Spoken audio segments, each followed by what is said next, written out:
Peux-tu nous parler un petit peu des conditions de tournage et sans nous dévoiler l'intrigue, mais en tout cas, quelle a été l'origine du projet, comment tu as bâti ce projet et comment il a été tourné, puisque c'est assez atypique. Alors, tout d'abord, on est très très heureux vraiment d'être ici à Saint-Paul. En plus, vous avez beaucoup de chance parce que vous avez la Dream Team. Ils sont tous là. C'est le premier jour où on est tous ensemble.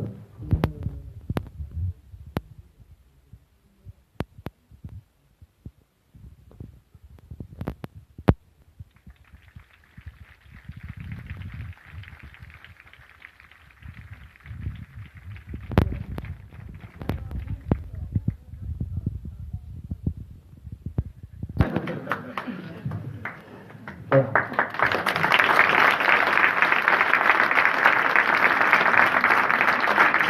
Et donc, alors en deux mots, vous n'allez pas voir une comédie.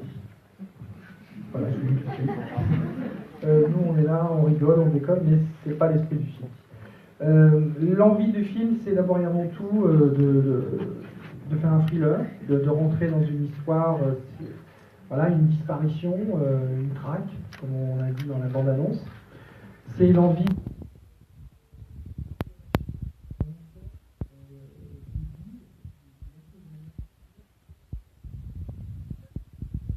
de donner le scénario.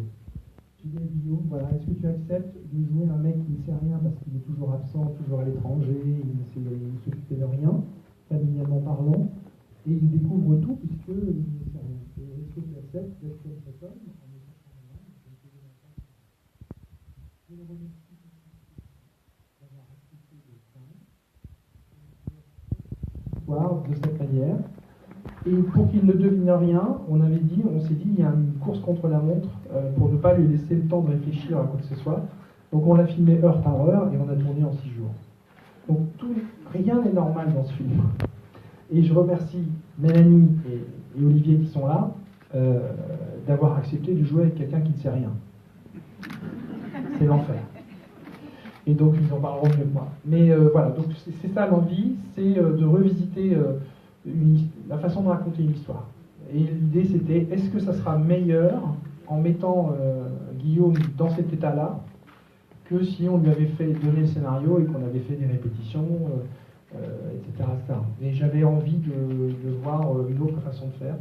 Donc on s'est offert cette liberté avec Christophe Rossignon, qui est un producteur de ouf. Et donc il nous a permis de plonger dans ce truc-là. Et j'espère que vous vivrez une expérience particulière. C'est le but. Parce que tout ça, la finalité, c'est quand même pour les spectateurs, donc pour vous ce soir. Voilà.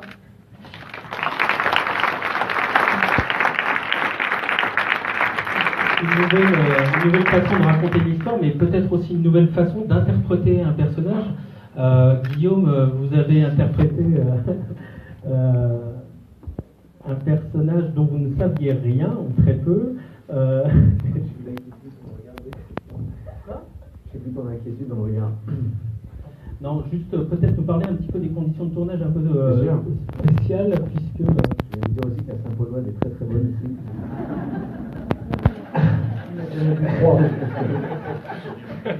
Je suis en pleine forme. Alors, quelle était la question? La question... Non, alors... Oui, la question... Voilà, les conditions de tournage, vous avez été isolé du reste de l'équipe, voilà. un peu maltraité, il me Je me semble. rattrape du coup maintenant. Je suis content de les voir en fait. Non, c'était une expérience évidemment inédite pour moi et exceptionnelle de partir dans un projet pareil. Alors oui, certains me disent mais ça peut être risqué de partir sur un film sans rien connaître. Mais en même temps, avec Christian, je me faisais pas trop d'inquiétude. Et puis surtout, j'étais extrêmement excité et à l'idée de faire quelque chose d'original que j'avais jamais fait. Et c'est vrai qu'aujourd'hui, moi, c'est ça qui m'intéresse, c'est des projets où je vais pas dire me mettre en danger parce que ça me fait toujours rire d'entendre les gens qui disent dans des films je me suis mis en danger. Mais en tout cas de vivre quelque chose un peu de différent.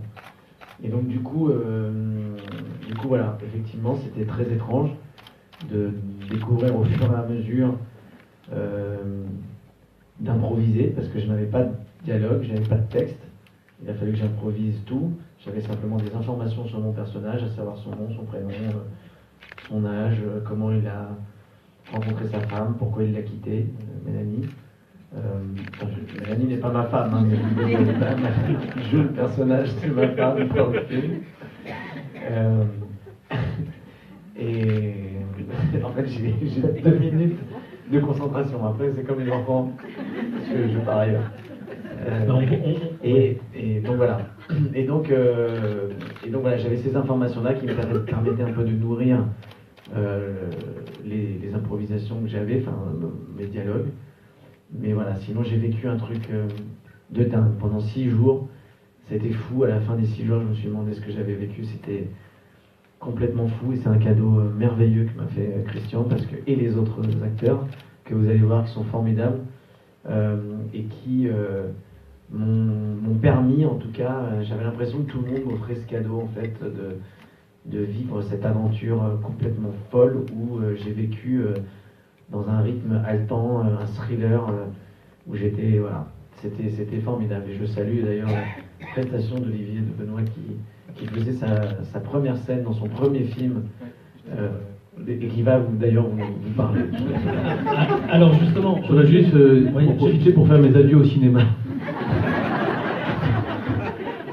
Voilà, je ferais pas mieux. Non, mais le truc surtout, c'est que pour commencer son premier film sur un projet pareil, c'est fou quoi.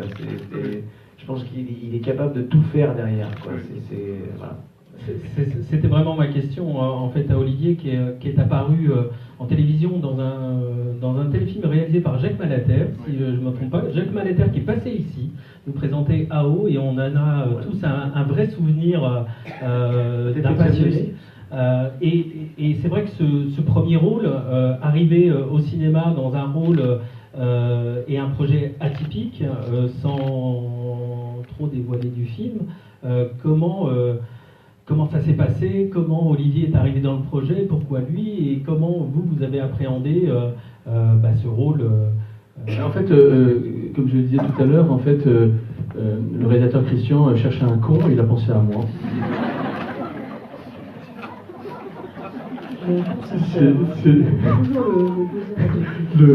C'est un dîner de cons, sauf qu'on est prévenu.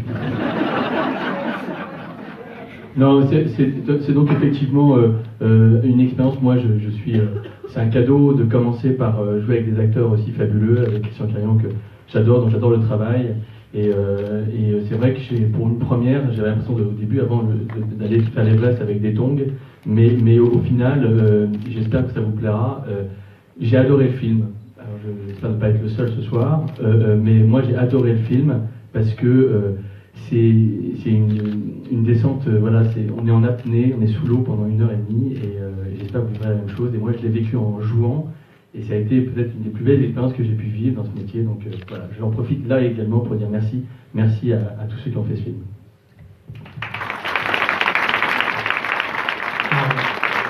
Une question pour Mélanie, quand même, qui joue un rôle pivot, voilà, accompagner un acteur qui n'a pas le scénario, qui n'a pas les dialogues, et en même temps suivre une trame et devoir l'accompagner vers là où le réalisateur voulait mener. Je pense que Christian, tu as distillé quelques indices, ou en tout cas quelques directives, mais voilà, le rôle de Mélanie est pour moi un rôle pivot où elle sait où elle doit mener Guillaume, et en même temps, il faut composer avec l'improvisation en live.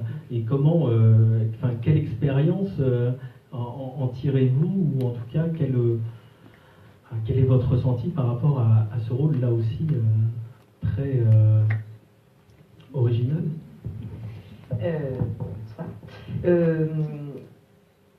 Oui, c'est-à-dire que nous on reçoit un scénario avec les autres acteurs et après on découvre Guillaume qui ne sait pas ce qu'il doit faire, donc on doit lui donner des infos, sauf que Guillaume il arrive dans un certain état et tout ce qui était marqué dans le scénario n'arrive pas, donc on doit improviser aussi. Donc en fait on se retrouve un peu dans la même situation que lui, on est censé avoir beaucoup d'avance et puis on prend beaucoup de retard et tout ça doit se passer en quelques secondes parce que ce que personne n'a précisé, c'est que c'est qu'une prise de jeu, ce que vous allez voir. Donc c'est presque du théâtre filmé un soir, quoi. Donc il y a pour nous une espèce d'angoisse de ne pas être à la hauteur de ce que veut le réalisateur, ce que pourrait attendre l'acteur de nos performances, et de sa propre performance à soi, un peu plongé dans le vide comme ça, sans filet. Mais on s'est tous éclatés, je pense qu'on a tous vécu plus ou moins le même ressenti. C'est-à-dire on n'a pas joué les mêmes rôles, on était plus organisateur de jeu quand on avait un joueur au milieu. Maintenant, le point commun, c'est qu'on n'avait jamais fait ça, et que c'était extraordinaire, et qu'on a vécu des grands moments d'angoisse comme des grands moments de joie, et que voilà, j'espère que vous aurez quelques sentiments que nous traversons ce soir. Et enfin, une question pour, je le disais, celui qui a la carte d'abonnement, la Gold, la Premium, tout ce qu'on veut, Christophe, le fidèle ami du Régency. Après La Loi du Marché, Éternité, c'est encore un projet un peu fou de production. C'est pas peut-être le plus simple à monter, et peut-être peux-tu nous en dire quelques mots sur la préparation du tournage et comment les équipes de Nord-Ouest ont préparé le film avec Christian, parce que je pense qu'il fallait être réactif là aussi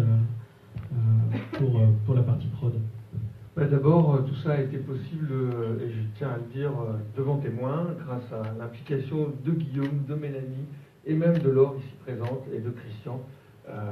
Ils sont tous partenaires du film.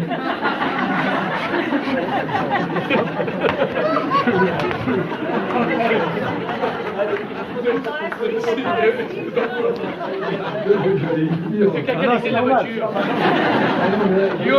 Guillaume, tu me donnes les clés de la voiture? C'est vrai, lui, comme l'équipe technique, il est le seul à avoir été payé normalement. C'est terrible. Excuse-moi, Olivier. Bon, alors nous les trucs et paroles.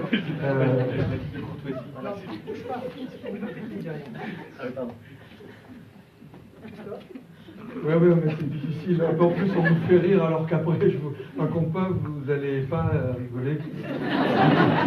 Donc, bon. Dépêche-toi parce que la friterie va bientôt fermer, parce qu'il y a une angoisse quand même. On va d'abord à la friterie et après on verra si on va à Londres et à Lille. Elle est tellement bonne, votre friterie, c'est vrai, c'est hallucinant. C'est une des meilleures, il faut le dire. Donc non, mais voilà, leur implication a été totale. Je ne sais plus ce que je voulais dire. La participation, l'équipe technique, oui,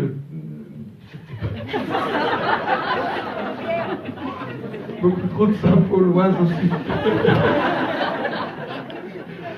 Non, mais ça a été un vrai plaisir de faire ce film très singulier. Avec Christian, on se connaît depuis longtemps, vous le savez, depuis bien avant l'Hirondelle, les courts-métrages, dont un qui s'appelle Monsieur le député, qu'on a tourné ici dans la région. Il faudra qu'on... Et le Château d'eau aussi. Et le Château d'eau aussi, oui. Et donc, non, voilà, c'était une belle aventure. Je crois que le cinéma doit de temps en temps s'autoriser, Christian a parlé de liberté, à sortir des sentiers battus, à aller vers la singularité, à prendre des risques. En fait, on a tous ce qui nous a plu finalement. Les acteurs ont pris d'énormes risques pour eux, dans leur métier d'acteur, Christian dans le sien, moi dans le mien, chacun à sa place. Mais ensemble, on a pris un risque, des risques, et à vous de le dire, hein, si on a réussi notre pari. Mais en tout cas, on est content d'avoir pris ces risques. Voilà. Alors Christian, le mot de la fin, tu as une expression sur le partage des avis sur les réseaux sociaux, quelque chose que tu dis toujours, mais peut-être trop de Saint-Pauloise, tu t'en souviens plus. Si vous avez aimé le film... Bien sûr, tu fais les textes. Non, ben voilà, le film, maintenant il est à vous, vous allez le découvrir, donc on va passer un pacte ensemble. C'est-à-dire que si vous avez aimé le film, je vais vous demander de le dire à la terre entière, qui vous écoutera. Et si ça n'a pas bien fonctionné, j'aimerais bien que ça reste entre nous. Voilà. Merci vraiment d'être venu jusqu'au Régency. Bon film à tous, vous allez vous approcher au fauteuil. Et puis le film sort la semaine prochaine sur tous les écrans, mais aussi l'écran du Régency. Bonne soirée à tous.